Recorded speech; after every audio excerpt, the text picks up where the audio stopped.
How many teams qualify for the knockouts? 32 teams enter. Only 16 move on.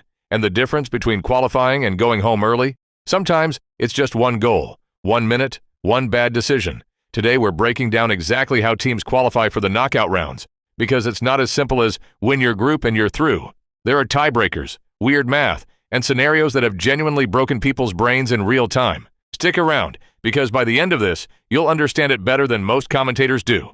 Let's start with the basics. Most major tournaments, the World Cup, the Euros, the Champions League, use a group stage format. You get put into a group with 3 other teams. You play each of them once. And based on how you do, you either advance or you pack your bags. Simple enough, right? Sure, for now. Here's how points work. Win a game, you get 3 points. Draw, 1 point each. Lose, 0. Nothing. Go home and think about what you did. At the end of the group stage, the team with the most points finishes first. Second most points finishes second. And in most tournaments, first and second both qualify for the knockouts. That's the golden ticket. But here's where it gets interesting.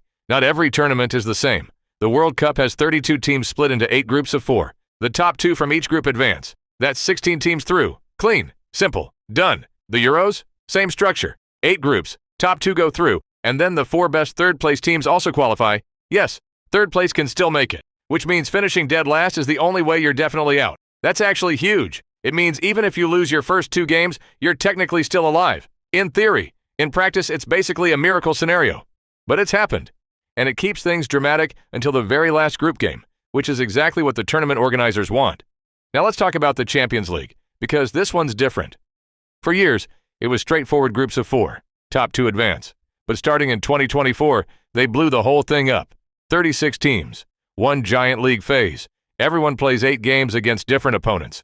And then, the top 8 go straight to the round of 16. The next 16 teams, spots 9 through 24, go into a playoff round. And the bottom 12, eliminated. So now you've got 3 tiers of outcome from one phase. That's not a group stage anymore. That's basically its own mini-tournament before the real tournament even starts. Here's where the math gets spicy. What happens when 2 teams finish level on points? Because it happens all the time. This is where tiebreakers come in, and this is the part that makes fans lose their minds. First tiebreaker, goal difference. So if you and another team both have 6 points, whoever scored more and conceded less goes through. Makes sense.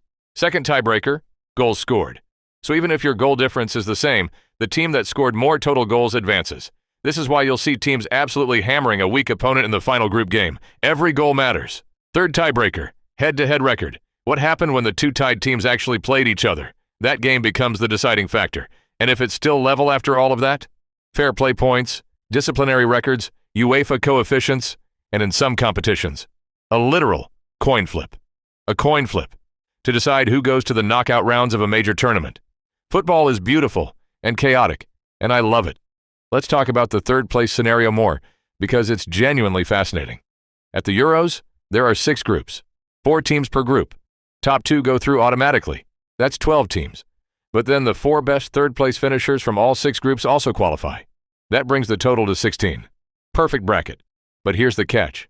Best third place means they compare all the third-place teams across every group using points, then goal difference, then goals scored. So a third-place team with 4 points and a great goal difference could leapfrog a third-place team with 4 points and a worse record. This means in the final round of group games, you might be watching 3 or 4 matches simultaneously, doing mental arithmetic in real time, trying to figure out if your team is in the top 4 third-place spots or not. It's chaos. It's exhausting. It's absolutely brilliant television. So let's bring it all together. At the start, I told you that the difference between qualifying and going home is sometimes just 1 goal. Now you know why that's literally true. 1 extra goal in a group game can flip your goal difference. Goal difference can be the tiebreaker. The tiebreaker decides who advances. And who advances changes the entire knockout bracket.